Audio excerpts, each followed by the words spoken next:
Imagine living in the most beautiful town in Italy, surrounded by endless vineyards, golden sunsets, peaceful hills, and romantic streets that look straight out of a postcard. Now imagine being completely exhausted by life inside that paradise. That's exactly where our story begins. Today, we're diving deep into No Place to Be Single, the 2026 Italian romantic drama released on Prime Video and directed by Laura Chiossone, based on the best-selling novel by Felicia Kingsley. But this isn't just another romantic movie. Underneath the warm Tuscan sunsets and charming village life hides a story about loneliness, emotional scars, family pressure, and the terrifying fear of opening your heart again after life has already broken it once. And trust me, what begins like a simple romance slowly becomes something much deeper. The movie opens in the small Tuscan hamlet of Belvedere. The place looks magical. Vineyards stretch across the hills, old stone houses glow under the evening light. Families gather for dinners that seem frozen in time. But behind all that beauty, people are struggling, especially Elisa. Played by Matilde Gioli, Elisa is a 34-year-old single mother trying to hold together her family vineyard called Le Giugiole. Every single day feels like survival. She wakes up early, handles business problems, takes care of her teenage daughter Linda, deals with family stress, pays bills, solves everyone else's problems. And somewhere along the way, she stopped living for herself. The film makes this clear immediately. Elisa doesn't hate love. She simply doesn't have room for it anymore. Life has made her practical, careful, emotionally closed off. And honestly, the movie does something very smart here. Instead of introducing Elisa as a quirky romantic comedy heroine, the film shows her as tired, real, human. No dramatic slow-motion entrances, no awkward cupcake scenes, no fake clumsiness, just a woman carrying too much responsibility on her shoulders. And that realism is what makes her instantly relatable. We soon learn that Elisa runs the vineyard with her younger sister Giada and their mother Mariana. The vineyard isn't just a business, it's family history, legacy, identity. Losing it would destroy more than their finances. But things are already getting worse. The business is struggling financially, repairs are expensive, the future feels uncertain, and the family is barely holding everything together emotionally. Then suddenly, a funeral changes everything. During the funeral gathering, Elisa comes face to face with someone she hasn't truly confronted in years, Michele. Played by Cristiano Caccamo, Michele is Elisa's childhood friend, now a successful financial consultant from Milan. He's charming, calm, attractive, well-dressed, confident, and immediately the tension between them becomes obvious. Not romantic tension at first, emotional tension, the kind created by unfinished history. Their first conversation feels awkward, careful, almost defensive. They joke with each other, but the jokes carry hidden pain. They smile, but their eyes say something completely different. And the movie quietly tells us something important. These two people once meant everything to each other. But something happened, and neither of them fully recovered from it. At first, Michele seems harmless. He claims he's only visiting Belvedere temporarily. But slowly, Elisa discovers there's another reason he came back. A dangerous reason. Michele is connected to a possible sale involving the vineyard. Suddenly, this reunion becomes much more complicated. Because if the deal goes through, Elisa could lose the home she spent her entire life trying to protect. And just like that, the movie transforms. What looked like a simple romance now becomes a battle between emotional history and survival. But what happens next changes everything. As Michele spends more time in Belvedere, old memories begin resurfacing. Childhood summers, teenage dreams, shared secrets, mistakes neither of them talk about anymore. And slowly, Elisa starts feeling something she hasn't allowed herself to feel in years. Hope. But hope is dangerous when your heart has already been broken once, especially in a town where everybody watches your life like it's public entertainment. And Belvedere is exactly that kind of town. Everyone knows everyone has opinions, and everyone seems deeply invested in Elisa's love life, including her chaotic but lovable sister Giada, played by Campana, who constantly pushes Elisa towards happiness even when Elisa resists it. Meanwhile, Elisa's teenage daughter Linda notices something changing in her mother too. For the first time in years, Elisa is smiling again. But no one realizes how fragile that happiness really is, because Michele is hiding something that could destroy everything before it even begins. And no one expected what happens next. As the days pass, Michele slowly becomes part of Elisa's life again. At first, she tries keeping emotional distance. She focuses on work, on responsibilities, on pretending none of this affects her. But Belvedere itself almost seems determined to pull them back together. Everywhere they go, memories follow them.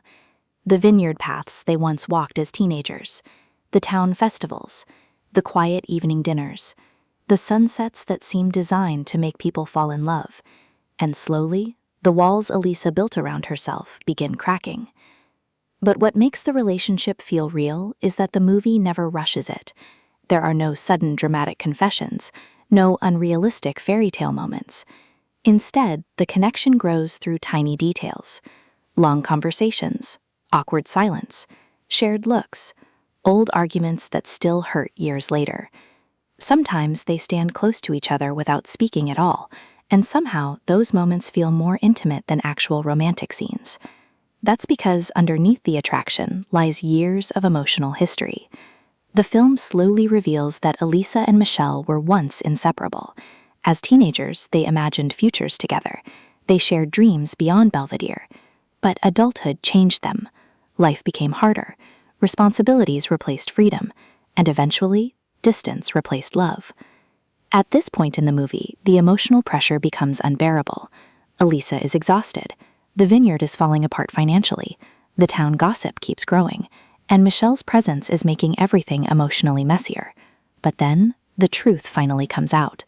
Michele admits that when he first returned to Belvedere, he genuinely believed selling part of the estate was the smartest solution.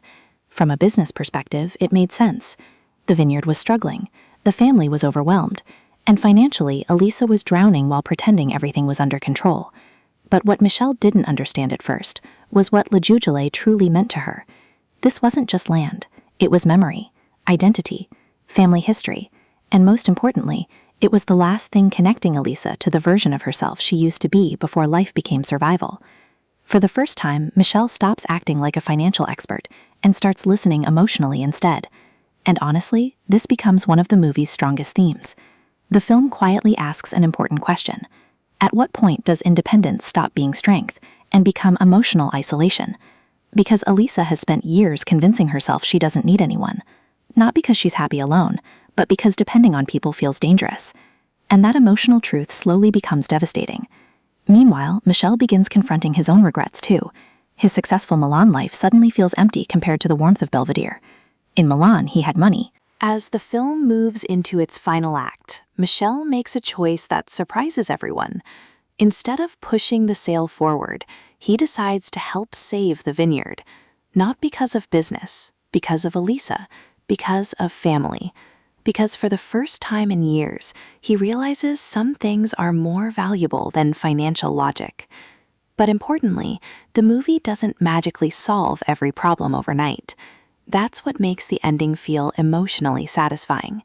The vineyard still faces challenges, the future remains uncertain, and Elisa's emotional scars don't disappear instantly. But something inside her changes. For the first time in years, she allows herself to stop living entirely for survival. And that's the true emotional victory of the story. Not romance, not money, not even the vineyard itself. It's Elisa finally understanding that vulnerability is not weakness. The final scenes beautifully capture this emotional transformation. We see the family reconnecting, the atmosphere inside La Giugile slowly becoming warmer again. Linda smiling as she watches her mother finally breathe a little easier. And Michele? He stops trying to act perfect. The movie wisely avoids turning him into some unrealistic fantasy man. Instead, he becomes emotionally honest, imperfect, human. And that's why the relationship finally works, because both characters stop pretending they have everything under control. One of the most beautiful aspects of the ending is how quietly it unfolds. There's no giant dramatic finale, no exaggerated airport chase, no unrealistic grand speech. Instead, the movie chooses emotional intimacy over spectacle. And honestly, that makes the ending hit even harder.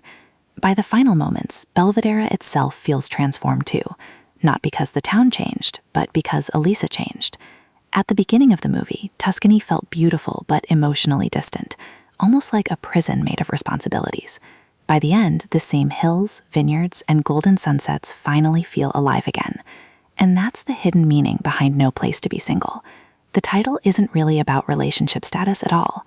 It's about emotional isolation. The movie suggests that human beings are not meant to carry life completely alone, that independence can quietly become emotional armor. And while armor protects us, it also prevents real connection. That's why the film resonates emotionally, even when the plot feels familiar. Underneath the romance, this is really a story about burnout, loneliness, healing, and learning how to trust people again after disappointment. And honestly, that emotional honesty is what makes the movie memorable. It's warm without becoming shallow, romantic without becoming unrealistic, emotional without becoming melodramatic, and visually, absolutely stunning. The Tuscan scenery almost becomes its own character throughout the story, peaceful on the surface, but quietly carrying years of history underneath.